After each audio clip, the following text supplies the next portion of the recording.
Hello and welcome to Brian Moore's Phone Contact with the Telegraph. Today we are recapping what has been an eventful and at times very difficult year in rugby. The ongoing presence of COVID has meant the majority of games this year have been played in empty stadiums, including the Six Nations and the entire British and Irish Lions tour of South Africa too. It's been a year of two halves for England. Eddie Jones' side finished fifth in the Six Nations, picking up just 2 wins from 5 but bounced back by going through both the summer and autumn series undefeated.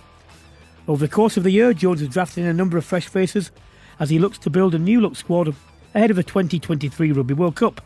We'll assess just where England are at the moment, with the 2022 Six Nations just around the corner, with the Telegraph's rugby correspondent Ben Coles. We'll also be looking at the state of play for the rest of the teams in the Six Nations. Defending champions Wales go into the new year off the back of a difficult autumn. Ireland, well, they seem to have clicked under Andy Farrell. And France, well, they look to be back to their best with the Player of the Year, Antoine Dupont, right to the fore. Biggest event of the year was undoubtedly the British and Irish Lions tour to South Africa. The tour went ahead under very strict COVID restrictions, which resulted in some one-sided and at times uneven games. We'll look back on that tour and its legacy both here and in South Africa. We'll also be discussing who is the number one side in the world at the moment. World champions South Africa had another successful year. Meanwhile, the Kiwis suffered rare back-to-back defeats in their autumn tour, and we're all pleased about that, aren't we? Plus, we'll discuss the impact of the pandemic, what it's done to the game and could potentially do in 2022, and we'll pick our player of the year as well. Delighted to welcome back alongside me for the recap of the year, the former Springbok captain Bob Skinstad. Hello, Bob. How are you going, Brian? Good to see you. Unique year for rugby 2021. Don't want to see another one like this, I don't think. What was a highlight for you?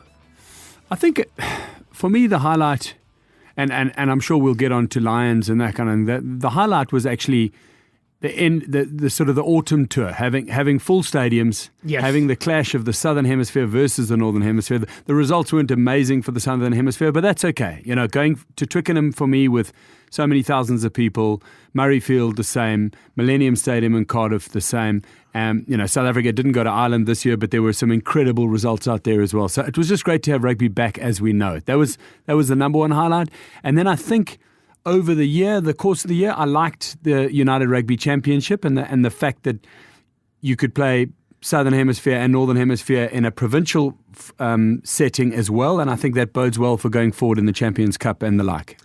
I agree with the return to some form of normality. I mean, you could... The difference was so marked. I hadn't expected it. I think I got used to, and you probably got used to watching games in empty stadia.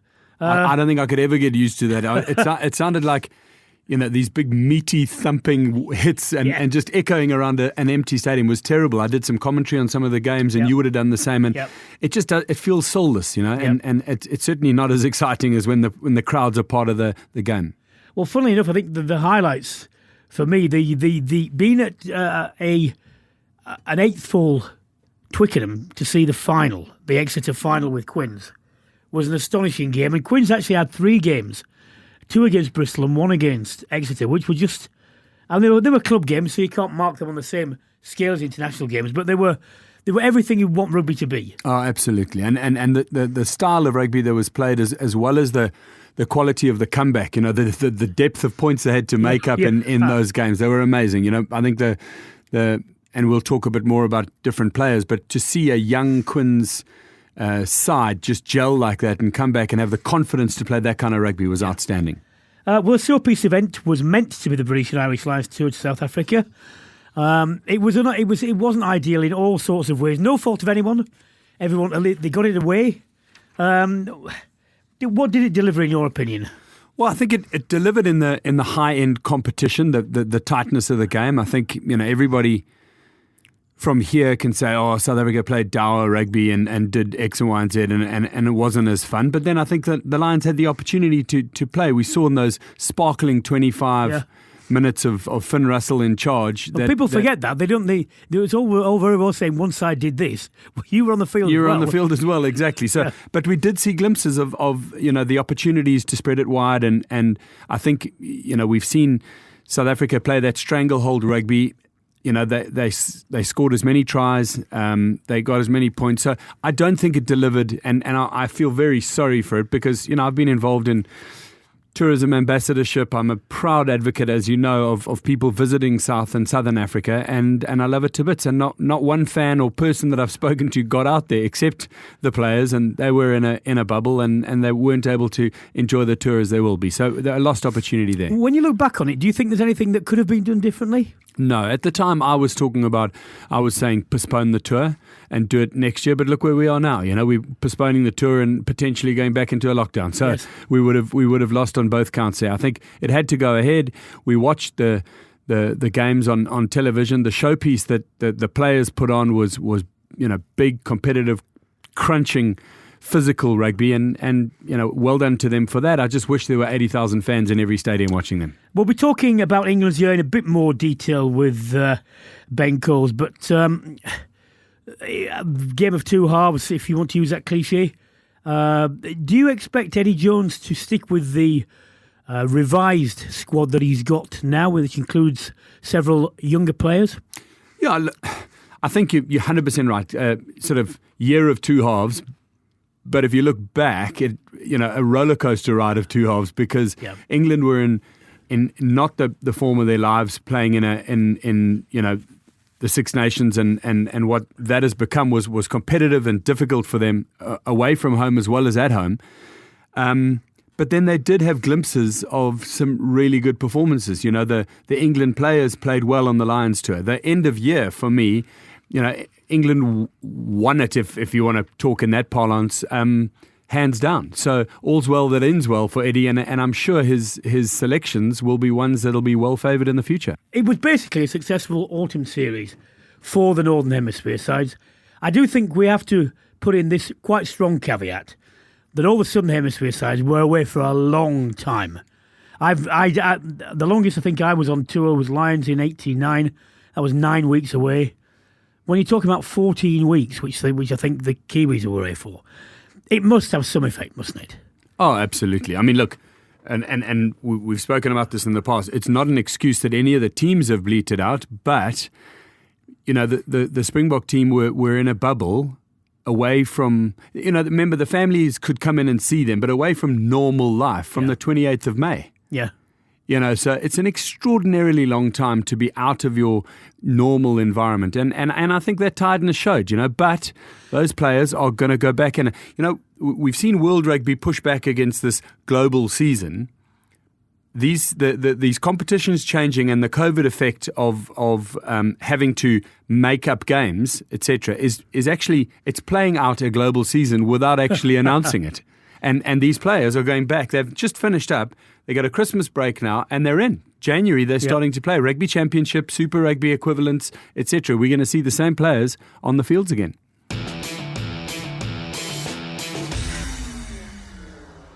Time to talk in detail about England's 2021. Pleased to welcome to the podcast Ben Coles, the Telegraph England rugby reporter.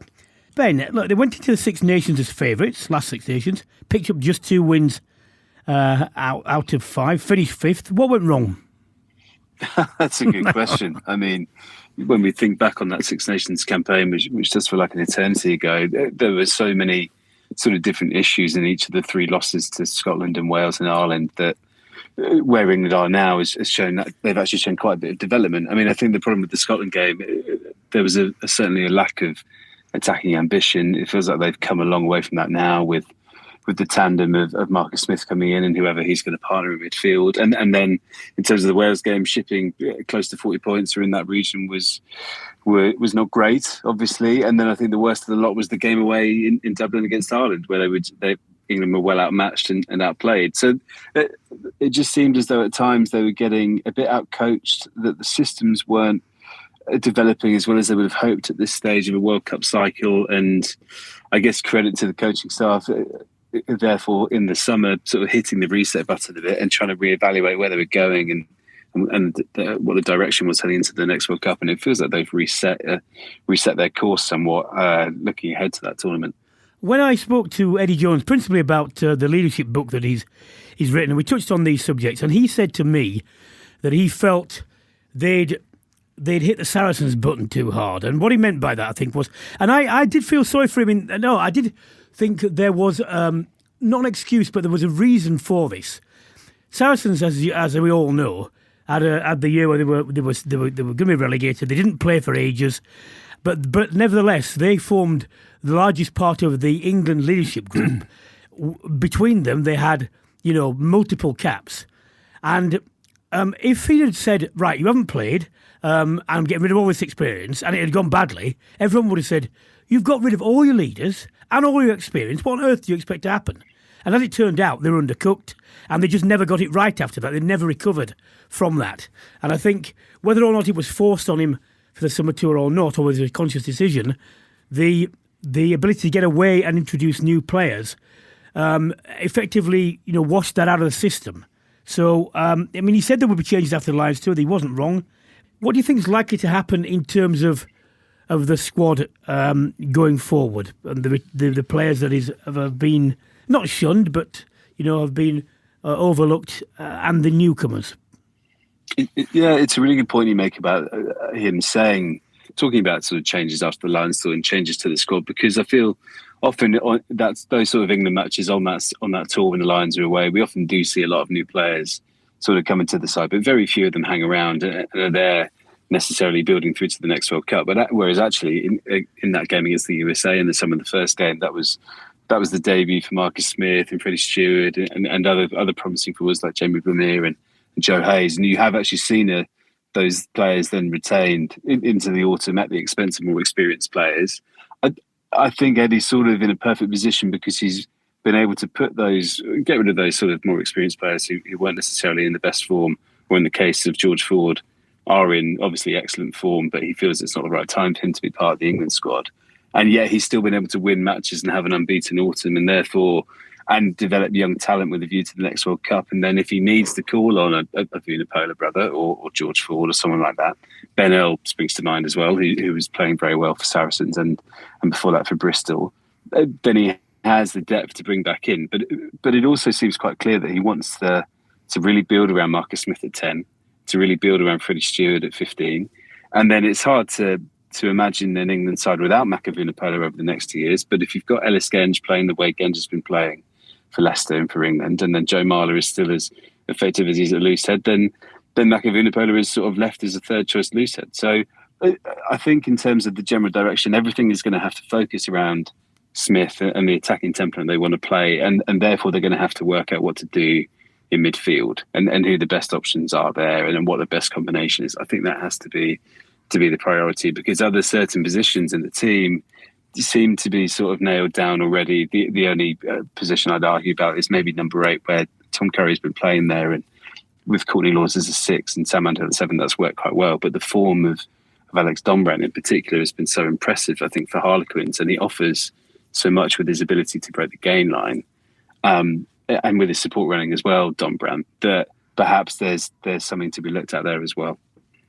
Ben, it's Bob here. There's been a cycle which has been followed, and I think all the way up until the All Blacks did the repeat of a World Cup. Before that, the only coaches who'd ever won were the ones who were almost fired at their first attempt and then went through on a second cycle. And Eddie, despite being a finalist and very dominant in the semi-finals, and then an outstanding performer in the World Cup that South Africa won, did have a review on his post, did have a review on the position, and has had a chance to review. Do you think there's any merit in people saying, if you have that longer period with more players to pull in and out of a squad, you've got a better chance at winning a World Cup? Or is this more about getting England on the right track, and whether it's Eddie that takes him all forward, then it doesn't really matter. It's more about the player group. It's interesting, isn't it? Because he sort of talked about how after the last World Cup final defeat, how much of the squad he was going to actually change over the next 4 years. But I don't think everybody necessarily thought that he was going to rip up the team and start again, just because there were so many young cogs in that team who still had sort of age on their side, form on their side, and who you could see coming back in 4 years' time, and they were going to be stronger as a result of what they'd been through in 2019. But actually, he's sort of tinkered with the setup more and perhaps put in more change to this England side than maybe we were expecting. I mean, the revolving door of assistant coaches continues to swirl, and we're still getting new people in, and who knows how many new voices will be in that setup by the time we actually get to France in in 2 years' time. I guess to answer the question about whether this idea that because he's been through the sort of 2019 defeat that England will be better off for it. I mean, you can certainly, if they weren't lifting the trophy in the Stade de France in a couple of years' time, then yeah, it's all going to have been worth it. But at the same time, if England don't come up short and they don't have success at that World Cup, then we're going to be sat here wondering what they've done with the last 4 years and whether it's been a successful appointment. I do think a Six Nations title coming up next year is important, because they've sort of gone from, I think, 5th in 2019 to winning the title in 2020 to 5th again. And there needs to be a serious title charge there, and they need to keep building the momentum. But I think at the moment, on the back of this autumn, Eddie certainly seems to have a lot more credit in the bank than he did when we were questioning what they were doing after winning only 2 games in the Six Nations earlier this year. Final question for you, Ben. What are you hoping to see in an ideal and realistic 2022 from England? I think it has to, I think, like I said, they have to be in the mix for the title. I think we want to see more of Smith sort of developing, and whether that's with Owen Farrell as his inside centre partner, or whether it's going to be Manatu Alagi or a new option. We want. I think the worst thing would be for England to start regressing in terms of their attack and to start sort of looking inward and playing necessarily sort of a game that doesn't utilise Smith's best talents to the maximum, because he's continued playing for Harlequins in such a fascinating way. There's no point in picking him if you don't do that. Yeah, exactly. So we don't want to see his sort of influence dulled on the game. We want to see him sort of build around him. And I just hope that if England have a bad game or a bad defeat, that they don't just hit the panic button and start dropping a player like Smith or dropping a player like Stewart because something to focus on the results. They clearly have talents there who are coming through and who are developing well enough that they need to sort of keep the faith there, and hopefully we don't get into a situation where they're getting dropped. I think they're going to be very confident heading into the Six Nations and heading into the summer tour next year, because they'll believe that they've fixed where they were going wrong in this year's Six Nations. But at the same time, I guess we'll find out come the spring what sort of place they're in. Fine. What are you doing for Christmas, New Year? If COVID doesn't destroy the Premiership schedule, then I think I'll be at Bath against Gloucester on Boxing Day. That'll be a nice sort of warm family affair between a couple of West Country rivals, won't it? That'll be good. I'm sure they'll get along just fine at that. So fingers crossed we do get the games going ahead. Yeah, have a safe one. Bye, mate. Bob, looking at the other, this is a question, but it's not really a question because it's a rhetorical question. Who of the other Six Nations side has had the best year? It's France, isn't it? What? Going away, it's France. Yeah. You've got to say Ireland started to challenge with a great result against the All Blacks and maybe a bit of continuity of player selection, some form from some of the guys who we've seen pressing over the years. I thought there might have been a couple of those players involved in the Lions tour. They weren't, but then suddenly they were doing well for Ireland at the end of the year. And, well done for Andy Farrell, who's really stuck to his guns. He's got a player group who can challenge. I think they'll be good. For me, Ireland are a fantastic team to watch. I love the outside backs. I love what they do. But when it comes to World Cups, they fall away. This is their time to shine, is to win a Six Nations, etc. They'll be big competitors against England, because they'll say, okay, it's not home, but it's close to home. There's going to be a couple of games across the UK Isles, as we've heard in the Rugby World Cup. Will that benefit them or England? Maybe. And then coming into semi-final time, there'll be one much closer to home. Is this our chance to really make a bid for it? Because England will be feeling exactly the same. So I think those two going away, definitely. Wales, arguably, they regressed, but I think there were reasons for that. The thing that I think Wales has still got to come to terms with is a structural thing, because the Alan Wynne-Jones factor, he was injured and so on, but there still, to me, is a doubt over whether he can last the pace, whether he wants to last the pace, whether he'll be absolutely the top of his game as we know it. Because, when I look back at my career, you couldn't have said anything to me on fitness scores. I'd say my fitness scores were as good as they've always been. But when I look back, towards the end, towards the end, I just wasn't. I look back and think you weren't as sharp as you were several years before. You weren't quite as hungry. And you don't know that at the time. And you don't know that at the time. Either. You're so right. You don't know that at the time. I think Alan Wynne has been such an incredible performer for Wales, but sort of ambassador of the game in general, that we all sort of got this little halo around him that almost nothing can go wrong. And I was listening the other day to a Welsh fan who said to me he was sick of they were delighted with the Australia result, but he said we're sick of being the perennial valiant losers. Yes. And I think, there's that feeling. But what happens with Wales, when you get a superstar into the Welsh team, from the outsider's point of view, remember, I'm just talking from the outsider, it's almost like they can do no wrong. So, not playing week in and week out, not playing week in and week out, not playing week in and week out, starting for Wales. Yeah. And then starting for Wales, and then not playing, and then not, the regions are the guys who are putting the money into these superstar players, and sort of developing them. The national team is one thing, but you also need to see them week in and week out. And when you get to that age, you can't do it anymore. Yeah. So people go down and watch the Ospreys versus Cardiff, or a big clash or whatever it is, Clonechy against you, and they want to see those players as well, week in and week out. And just with this overload of rugby and then getting old, you end up fighting a losing battle, because you're going down a slippery slope on the other side. I still think he's got enough in him. I still think he was really, really good as a big, strong contributor in the Lions tour. He did well in the Wales games that he played. You've summed it up. Sometimes you don't see yourself. Yeah. What other people can see plainly. I also wonder with Wayne Pivac, with everyone fit, whether he now, because at one point I could name the starting 15 with relative certainty, bar one or two. I don't think I can do that anymore. The back row mix is up for grabs. I think the second row mix is up for grabs.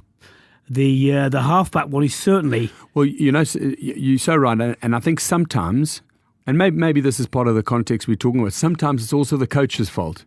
I'll never forget hearing the comment that I think it was Heineke Meyer who said at the time, I would pick Fourie de Preer even if he was on crutches, and he probably wasn't far off lying.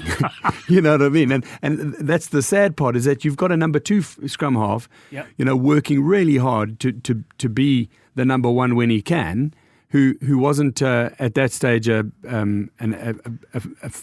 bad player at all in Ruan Pienaar, who ended up playing. Pienaar was wrong. Yeah, exactly. Right. And he just knew he was never going to start if Fourie de Preer could stand up out of bed in the morning, and that damages. I think that damages a little bit of the relationship between players. And if Pivac's standing back saying, if Alan Wynne's in the country, he's in a red jersey every weekend, what does it do to everybody else? And I'm not making this about Alan Wynne. That's the context. Yes. This is about any player who's just picked regardless. I think it damages the fabric of a team.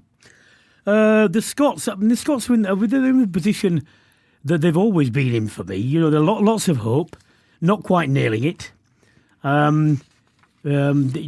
Successive performances go well, and then there's a setback. And unfortunately, for Scotland fans, I can't see that being much different. There's a lot of promise and so on, but only one game away from just being. It's the hope that kills you, I think. No, exactly. And I love the Scots. I've got a great affinity with them. I think they're fantastic supporters. I think they've got a very good base now for an active tight five. I think in Hamish Watson, I think he's a good loose forward. I don't think he's a great loose forward yet, and I would say that to him, because I feel he would also say, okay, well, I haven't gone out there and smashed the All Blacks on my own, which we've seen from the best loose forwards out there.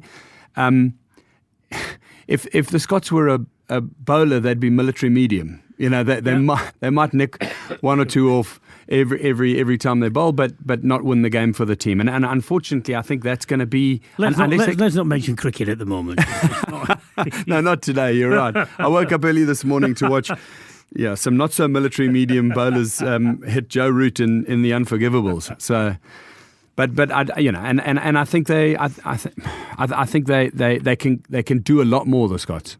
Let's just discuss France a bit more, because Thomas Castagnier was very chipper. He always is, but he was cockily confident this time, and he was saying that he's detected an unusual mood in the French camp. He said before, he's only ever thought, oh, we've got a good chance. Oh.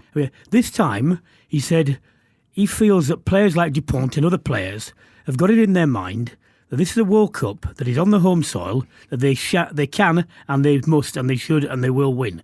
Everyone does not being arrogant, just saying this is our goal. We're not just going to give it a go. We're going to do this, this and this. And it seems to me, the way they've played and the way they've found their way through games and finding ways to win games is very worrying if you're not French, actually. Because they've not only got two interchangeable front fives that are quite powerful, like South Africa, but they've got a raft of backs, a couple of pairs of half-backs, three or four scrum halves who are very good, and they've got back to playing whatever stereotype is applicable, but it is the French sort of game that can be very damaging, whoever you are. I think you've nailed it. It is worrying, but I think you're right. I think I've got a lot of respect for Fabien Galtier. He's the kind of player who, and Ibanez as well, actually. Well, I mean the set of them. If you look at their coaching staff, they've peppered them with those uncompromising, difficult, we're going to win type players, and I think that has trickled down into the team and the belief. If you say to Dupont. And I've seen all the memes on social media, the 7-year-old kid, 9-year-old kid, 12-year-old kid, 15-year-old kid, and here he is winning Player of the Year. He looked as determined to win when he was 7 years old. So, I mean, that's the kind of character we're dealing with. And I think it's great. I mean, I think, Thomas Castagnet, as you say, he's always chipper, but I think he's talking about a real mean streak, a real strength of character. And that comes from a coaching staff that had it. Galtier played in South Africa for a number of years, and whoever he played with ended up winning. Even when he played with a really poor club side, they end up having their best ever result. And then Western Province had a best ever result. So I think if they can infuse that kind of belief in this team, then they'll be the team to beat at the World Cup. Let's go back to the Lions, Stuart. As you said, it went ahead under very difficult circumstances. It was completed. What do you think the legacy, I don't know if that's the right word, or the aftermath of the tour was from a Springbok perspective?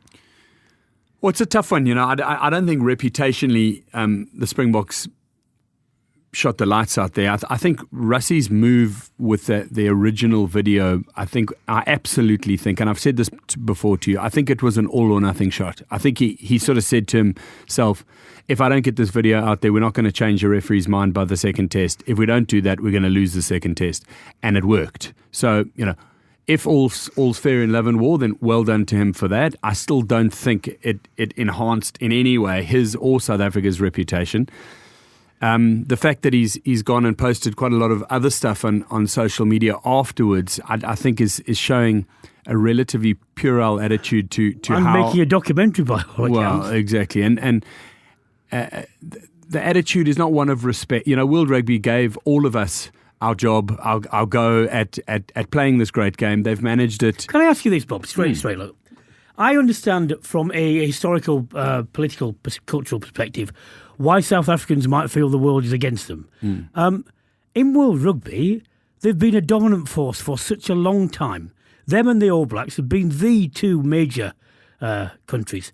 They can't say they've had a rough deal, within rugby because they've been so successful. And I just wonder where this sort of underdog victim is quite a strong term, but the world is against us feeling comes from. I think it's natural. It's part of the South African psyche. You do feel with the piling. I mean, we're watching South African kids now, Afrikaans South African kids from Afrikaans backgrounds whose parents had nothing to do with apartheid are still feeling the blame of apartheid, and that happens. There is that seeping through of history. We've seen it. A lot of people will say that there's different reasons why the English are fighting with the Scots or the Irish this week or the Welsh next week or the rest of the world. Look, I know exactly why everyone hates England. I'm well aware of that. Which had nothing to do with me either. Well, exactly. And I think, I do think the South Africans feel that. I'm not saying that is a reason for or condoning in any way the ongoing trying to prove yourself right against World Rugby. I think sort of magnanimity in defeat and in victory works. Just be the gentleman, move on. And I played with Rassie. I know he's competitive. I know he's a guy who wants to win at all costs. But I'm a little bit tired of the social media and the videos and everything that comes afterwards, trying to sort of post-event prove himself right. It's just take it on the chin, carry on coaching if that's what your life force and your purpose is. Fantastic. But don't make a mockery of our society by trying to prove yourself right. Can I just make a final point about the Rassie thing?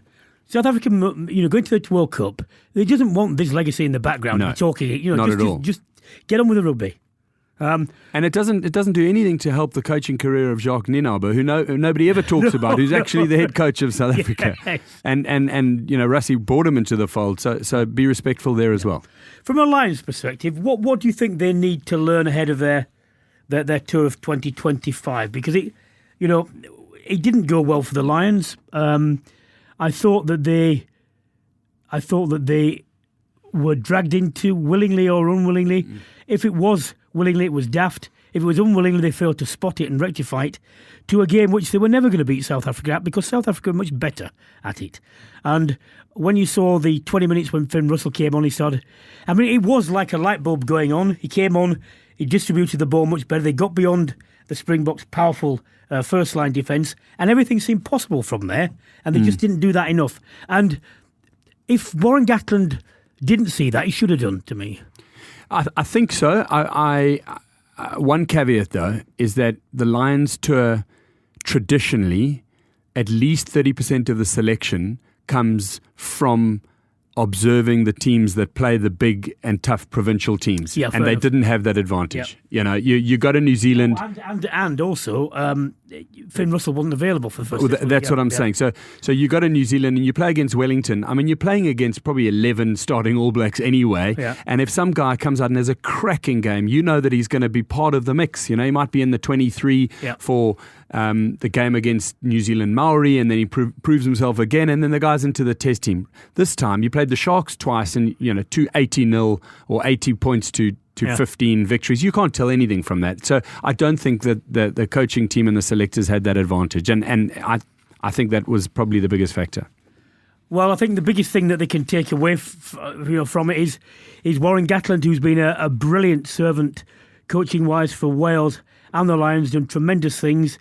It's time for them to, not even consider another candidacy for him. Time to move on from that and say thank you very much.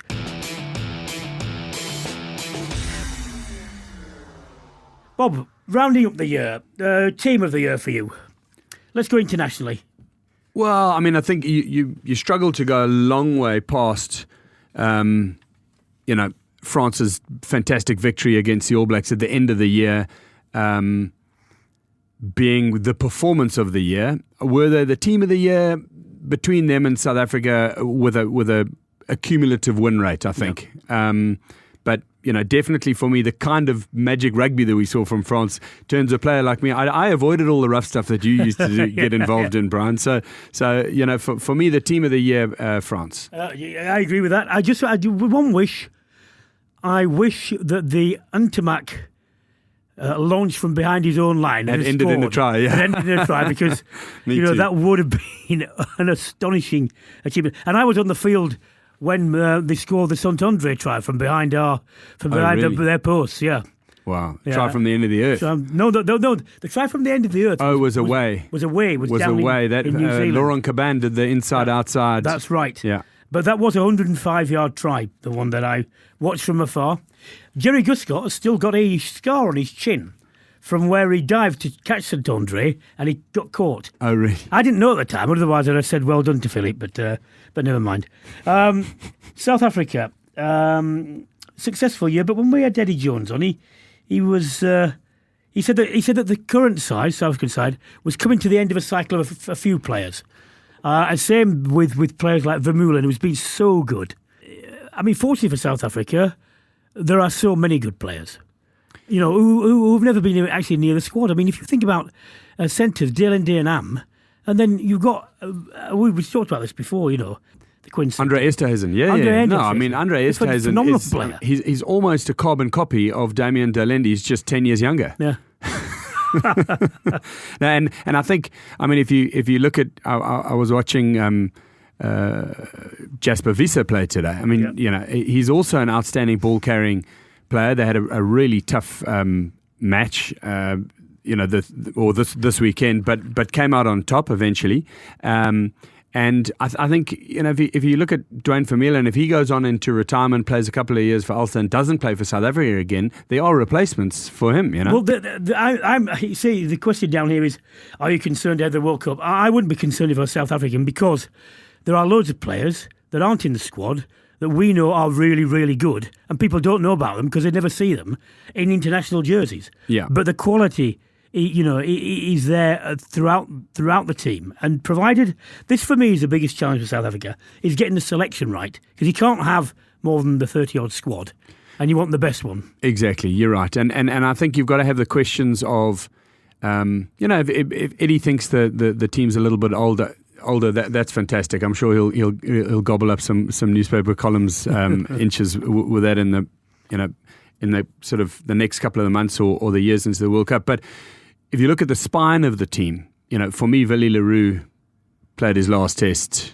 at the end of this year, but we don't have an immediate replacement there. Frans Steyn, probably close to the same sort of thing. Those players dotted around, those older players are going to need to be replaced. But then, you've got Handré Pollard, who's not even 30, who's been the dominant fly half for the last 5 years. You've got Siya Kolisi, who's 32. Does he lead them all the way through? They've still got a tight five who can manage, and they've got a full bench coming on who can manage, and they're under 30. So they should be fine, but you're 100% right. It's more about the selection. The next wave of players coming through need to be ones that slot into this game plan, and ones that, get into the culture of this team very quickly.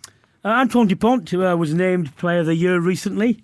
I agree with that. I think he was a standout candidate. What about you? Yeah, I think he was. I looked at a couple of the nominations, and for me, he was the standout player. And then I watched him play some rugby for his club team on the weekend. He scored a try and was the final pass in three others. I mean, the most effective game I've seen from a 9 this whole year. His support lines. It's unbelievable. People call them cheat lines, and they are cheat lines. And what we mean by that is, instead of shadowing the ball going down, it's shortest distance, you run where you think. It's like, you're too young to remember this, but there was a comic, and they had Billy's Boots in it. And what it was a young lad who got a pair of boots, which took him automatically. Yeah, he used to whiz. But it took him to place on the field where he should be. Brilliant. Without him knowing it. So he'd just appear in the right place. And Dupont has got that sense, hasn't he? He just got that sense. That's where the crucial flashpoint's going to be. And I'll be first there by running this short and be line. effective when I am there. Yeah. And hugely effective. Who else stood out for you? I think Hamish Watson as a player who was up against it from the very beginning, wasn't involved. I think that kind of style of loose forward is going to make a big difference to teams going forward. We saw that emergence of the sort of the six who could go and pinch the ball, but I think he's added a bit more to that. I think in terms of England, Marcus Smith for me was going away the most exciting talent. I love the leadership that he's shown as well. It hasn't all gone to his head. He's come back to Quins. He's grounded. I was down at training the other day, watching them train, and I was really impressed by the leadership role he played, even for a guy in his very early 20s. I tell you, I've mentioned Jack Conan actually for Ireland. I think he has started to make Ireland forget, about how much they relied on other players who were more limited than him. I think the ball carrying style of them is a bit more dynamic and a little less direct than it was. Yeah, but you're right. He's filled that role and fulfilled more as well, Yes. which is fantastic. Yeah. No, I think there are a lot of good players. I think we see in the England squad maybe Alex Dombrandt and those kind of guys coming through. I felt Laws was amazing in that second half of the second half of the first test in the Lions test, and was very good and contributory. But for me, there was the outstanding performance or outstanding 50 minutes of Test rugby from a loose forward, a guy who'd been sort of parachuted in to play that in that 7 jersey. And then there were a couple of other players who. Well, Rhys Zammit's one. I think Rhys Zammit, if he wore an All Black jersey, he'd have the try scoring record, because what they would do is say, get him into space. He's got jet shoes. Get him into space and get the ball in the basket. Yep. You know, I mean, when anybody puts him into any form of space, he scores a try. I mean, you know, when you see him play for Wales, he gets the ball. He's got 5 players around him, and it's not necessarily the opposition. You know, I would build an attacking structure where everybody moved away from him and he got the ball in space, and he could play. What an amazing talent. Finally, 2022 Six Nations is just around the corner. We talked to Ben about how important it is for England to mount a challenge. Have you any predictions? Well, I think it's going to be a very difficult one, I think, actually. It is going to be incredibly difficult. I think it's a mouth-watering prospect with the form of Ireland, the form of England, and the form of France. I think Wales are going to really struggle. I'm not sure of the draw yet, the home and away. I think Ireland and Scotland are play England away, which is difficult. And you know, I think France is in France. So you know, we've seen with the Six Nations France the cycle. England and Ireland at home. That's right. So they've got England and Ireland at home. Yeah. Those are 2 big games where they've got their home support, etc. And we do see the cycle is difficult to win year in, year out, because you've only got one game and it's either home or away. So I think those 3 are going to be. It's going to be a mouth-watering clash. I look forward to the whole thing. Well, that's all we have time for this week on Brian Moore's Full Contact with the Telegraph. Big thanks to Bob Skinstad and to my guest Ben Coates for joining me. If you've enjoyed this episode, you can check out all our previous episodes by subscribing to the Full Contact podcast channel. It's free, and that includes my recent sit-down with England head coach Eddie Jones. We'll be back after taking a short break over the new year, and we're back for the Six Nations. Until then, I'd just like to say thanks to everyone who's downloaded the podcast over the last year. It's been a difficult year for rugby, but I hope we've tried to keep you entertained, and we would wish you all a Merry Christmas and a Happy New Year.